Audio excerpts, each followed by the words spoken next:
Advertencia al pueblo de México. El gobierno de México es legítimo, lo respalda un evidente 60% de aprobación.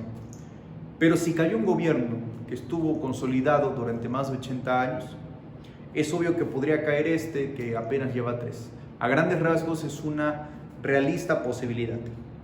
En 1973 ocurrió el golpe de Estado en Chile contra Salvador Allende, un presidente que llegó a la presidencia de manera legítima por la vía electoral. Pese a que hoy Chile se encuentra en una fiesta democrática con un gobierno anhelado desde hace décadas, el golpe de Estado en contra de Salvador Allende no deja de ser un mes lluvioso en el calendario de la historia. Los golpes de Estado se caracterizan por ser una forma violenta para llegar al poder. Pero para llegar al poder existen otras maneras.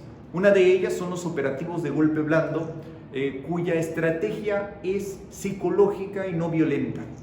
Una de las principales características de estos es que tienen como intención que no parezca un golpe de la oposición, sino un resultado natural de un mal gobierno.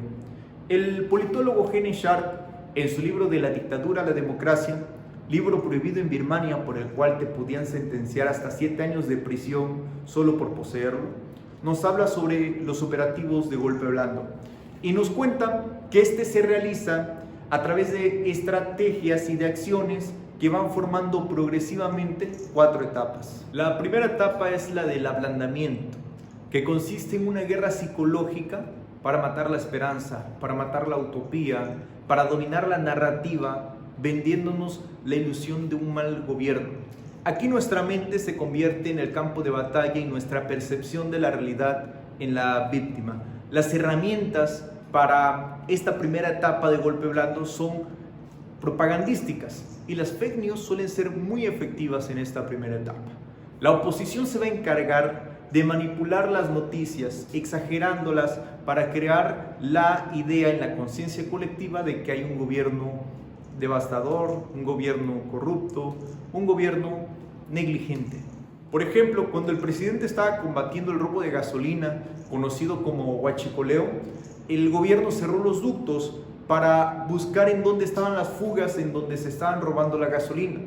Esto ocasionó que la gasolina no llegara a las gasolineras porque habían cerrado los ductos. Entonces la oposición aprovechó esta coyuntura para empezar a atacar salvajemente al gobierno de la Cuarta Transformación, diciendo como nota principal que nos estábamos convirtiendo en Venezuela, que hoy no había gasolina, mañana no iba a haber agua y venía la peor crisis en todo el mundo. Lograron crear un pánico en la población. Afortunadamente fue temporal, porque una vez que se solucionó el problema del huachicol, pues la gasolina regresó, todo volvió a la normalidad, solo que ahí ningún medio de la oposición dijo la realidad. Ningún medio dijo que el gobierno había logrado acabar con un robo de 56,000 millones de pesos al año. Lo único que dijeron en su momento es que este gobierno estaba creando crisis. Y así desde el primer año de este gobierno empezaron con esta estrategia de operativo de golpe blando. La segunda etapa en esta guerra por el poder se basa en la deslegitimización. La oposición empieza a crear argumentos e ideas que intentarán convencer a la población de que este gobierno es igual al anterior, de que son corruptos, de que son represores, de que son autoritarios, pero sobre todo de que no tienen legitimidad. El presidente de México llegó al poder con 30 millones de votos, es decir, con el 60% del padrón electoral. Esto lo convierte en el presidente con mayor legitimidad en la historia de México. Pero la oposición maneja otro discurso. En este momento lo están manejando, que es la segunda etapa de este operativo de golpe blando. La oposición dice que somos 120 millones de mexicanos. Por ende, 90 millones no votaron por Andrés Manuel. Es decir, que están en contra de él. Y de la mano con la deslegitimización, con este proceso, empiezan a crear una campaña en contra de prejuicios ideológicos. Empiezan a pintarnos, a vendernos la idea de un presidente autoritario.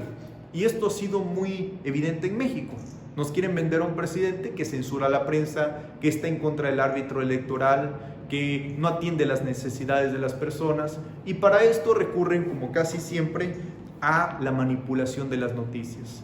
Por ejemplo, entrevistan a una persona que lleva 3 días sin agua y le preguntan: ¿usted cree que el presidente Andrés Manuel le preocupe su problema? No, no creo ni que esté enterado. ¿Usted cree que si él quisiera usted ya tuviese agua? Sí, claro, si él quisiera, pues puede hacer casi todo, es presidente de México, pero no creo que sepa ni de mi existencia.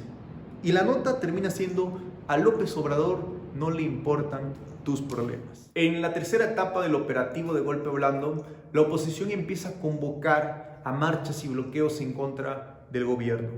La oposición, que nunca se dio puestos de poder, puestos políticos a la mujer, ahora resulta que se vuelve feminista y a través de la manipulación y de grupos infiltrados encausa estos movimientos feministas justos en contra del gobierno. La oposición, que taló los bosques, que privatizó las playas, que contaminó los mares, ahora resulta que se vuelve ambientalista y a través de la manipulación y grupos infiltrados encausa estos movimientos ambientalistas en contra del gobierno. No solamente los ponen en una postura de ataque, sino que los radicalizan. Ya es muy común el caos en las marchas feministas, ya es común el lenguaje de odio de los grupos empresariales, ya es común que los grupos ambientalistas de una manera muy extraña tengan al presidente de México como principal enemigo, cuando el presidente de México ha promovido iniciativas para que la principal forma de generar energía eléctrica en México sea a través de la energía limpia. Propone invertir 1,000 millones de pesos en la recuperación de la energía limpia.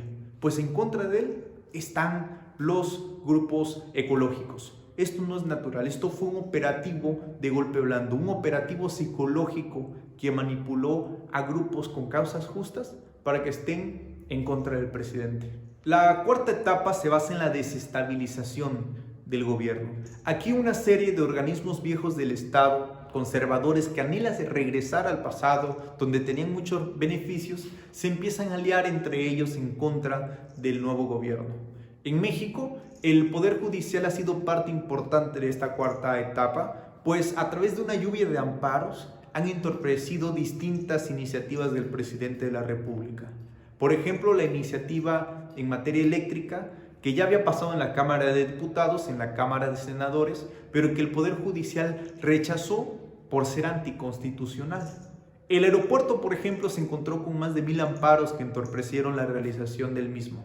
Otro organismo que se ha sumado a esta cuarta etapa, o más bien que siempre se sumó, que siempre ha tenido esa postura, es el INE, quien ha enfrentado directamente al presidente de la República y ha entorpecido distintas actividades de democracia participativa que han sido propuestas por el mismo presidente. Estos organismos del sistema pretenden crear un clima de ingobernabilidad y generalmente terminan en acusaciones judiciales donde exigen la renuncia de las autoridades, como pasó en Brasil cuando encarcelaron al expresidente Lula da Silva para que no se reeligiera y le quitaron la presidencia a Dilma.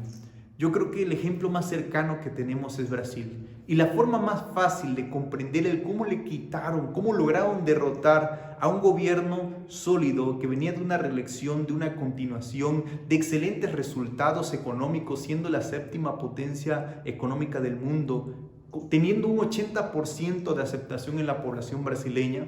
La forma más fácil de entender cómo lograron derrotar a este gobierno tan fuerte es estudiando este operativo de golpe blando, que es una forma de llegar al poder sin armas, sin violencia, de manera psicológica, manipulando a la población sin que se den cuenta, y lamentablemente ha sido muy efectiva. ¿Cómo podemos evitar esto?